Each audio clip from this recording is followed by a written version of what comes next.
Good morning. It is 6:13 a.m. on Monday, February 23rd, 2015. Suddenly occurs to me that, the whole TGIF thing, there should be a corresponding one for Monday. Something like GDIF, IM, like, God damn it, it's Monday. Um, it's interesting that yesterday I talked about, I mentioned that I was going to do a new comic book review, but I had forgotten that the Oscars were last night. I'm still going to do the Sensational Spider-Man, but just brief mention of the Oscars. I don't know. Even though I like Neil Patrick Harris, and I don't, I'm not blaming him for this in any way.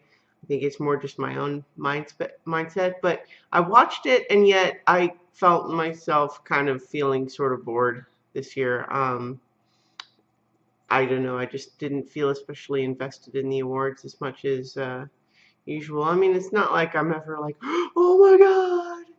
But I don't know. I was just not into it for whatever reason yesterday.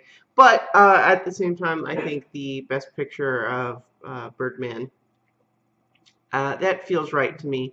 I think my own sentimental favorite was Grand Budapest Hotel, but I can definitely understand how that movie is kind of calibrated for me. And so the Birdman might be a choice that would appeal to more people for whom the stylistic choices in Grand Budapest Hotel are not so perfectly targeted. Creativity accountability. In addition to a 3-hour makeup improv class last night, I also spent an hour and a half working on editing the current work in progress. So, got some of it in yesterday. But now let's go ahead and move on to the Sensational Spider-Man number. Let's see how won't focus any closer than that. Number 8 from September 1996. This, as I guessed yesterday from the cover. Let's see.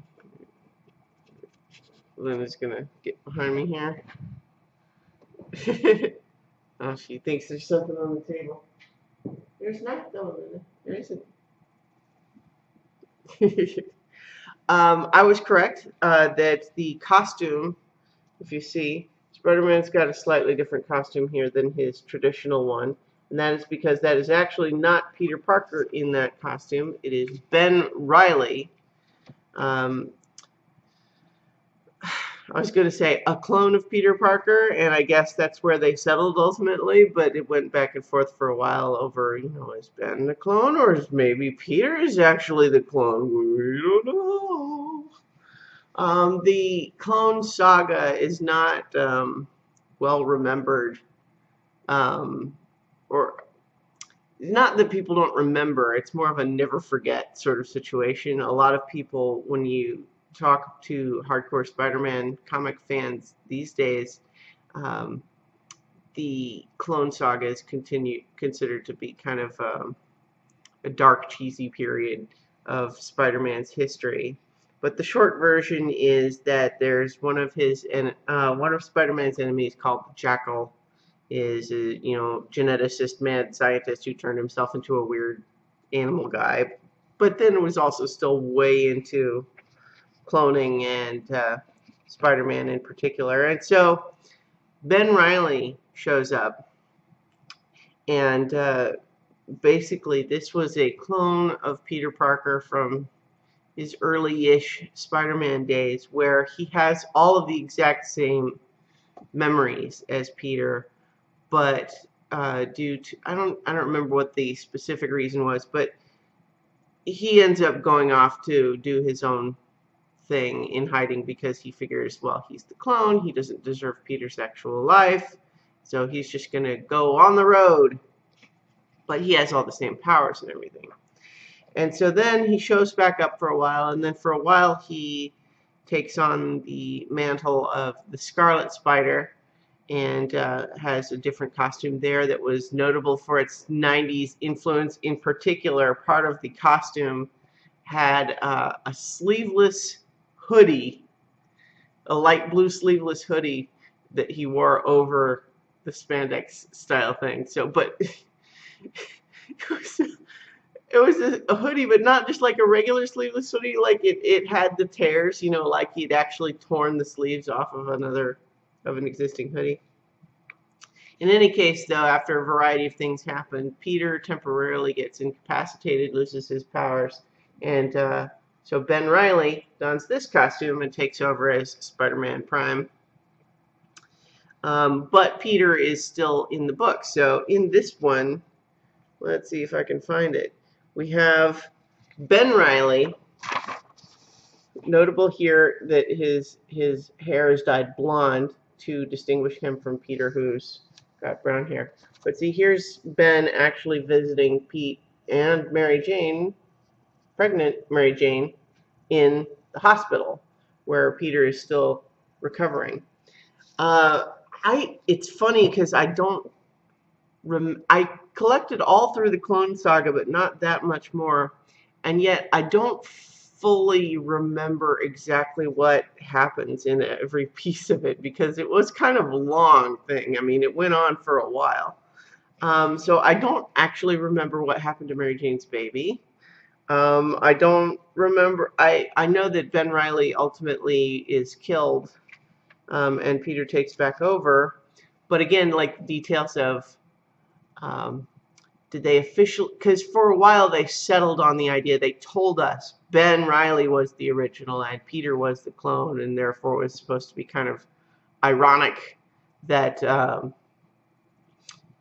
Peter had been the one that got to keep, you know, Peter Parker's life. But then I think they did actually eventually retcon that back to the other way. But I don't remember the details. So it's funny reading this middle chapter where I have a vague understanding of what happens after this, but not for, you know, not in any detail. But one of the things that's it is kind of a fun dynamic, though, is just this idea that right now, let's see if I can. So here is Peter, who's starting to feel a little better, wanting to go fight the bad guy with Ben. And Ben is finding it amusing that Mary Jane is yelling at him, and then she just says, you know, and what are you laughing at? So he's like, oh. So just the fun dynamic of having the two of them together. And in general, Ben Reilly tends to have a tone of being a little bit lighthearted. You know, Peter has gone through many dark periods over the years of just all sorts of bad stuff happening to him and having him get a little bit more brooding. You know, even when he still does all the wisecracks, but, you know, just the darker tone in general. And so Ben Reilly was kind of characterized by being lighter than that. Like, you know, he's seen some stuff, so, you know, this is no big deal. For the main conflict of the episode, though, we've got a guy named the Looter, who, what he does is he steals confiscated supervillain weapons from other supervillains, and he's using them to basically frame other villains, so that he has a really complicated plan, so much so that they actually call it out. There's some goofy stuff in this episode related to the supervillain, like all of the stuff with Pete and Ben Reilly and Mary Jane. That stuff actually works pretty well. But for example, look at this. Look at this guy. It's hard to hold this up for the camera. So look at this guy. He's posing in front of a giant fountain. He's got a glass. He's partly taken off his. I'm going to read to you this speech that he gives, which is a pretty egregious, as you know, Bob, if people are familiar with that storytelling issue. So we have the caption that introduces us. Meanwhile, at that very moment, miles to the north, on a cliff overlooking the Hudson River, a man known to the world at large only as the Looter pauses a moment to ponder his plunder. And then, so this is this guy's speech. Ah, this is rich. And now, of course, so am I. And who but I, Norton G. Fester, with my incredible mental abilities and meteor-born super strength, could have devised such an ingenious plan. And then there's a little footnote there that reminds us Fester was given super strength when he accidentally inhaled fumes from a meteor way back in Amazing Spider-Man number 36. And I find it amusing that they footnoted the exact same information, that he has his powers from a meteor.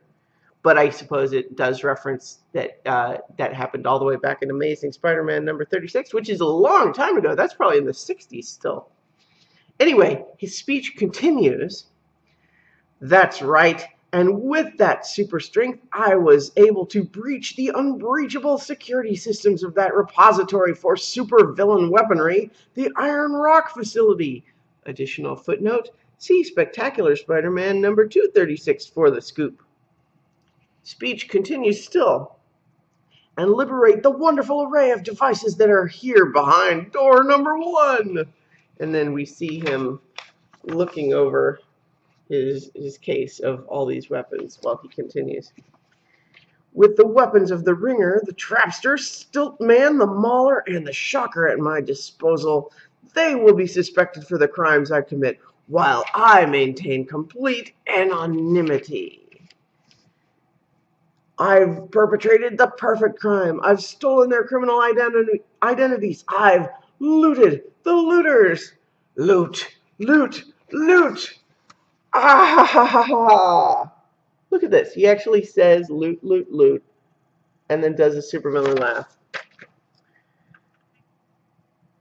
And then the footnote there is, of course, you guessed it, friend, Norton G. Fester is a part-time nut.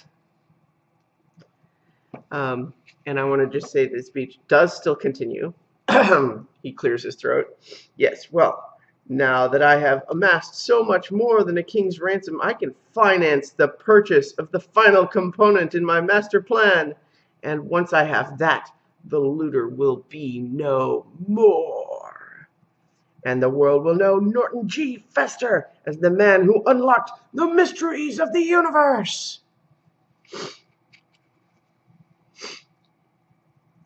You might be thinking that this is the point in the story where he has captured Ben Reilly and he is monologuing to his captured foe.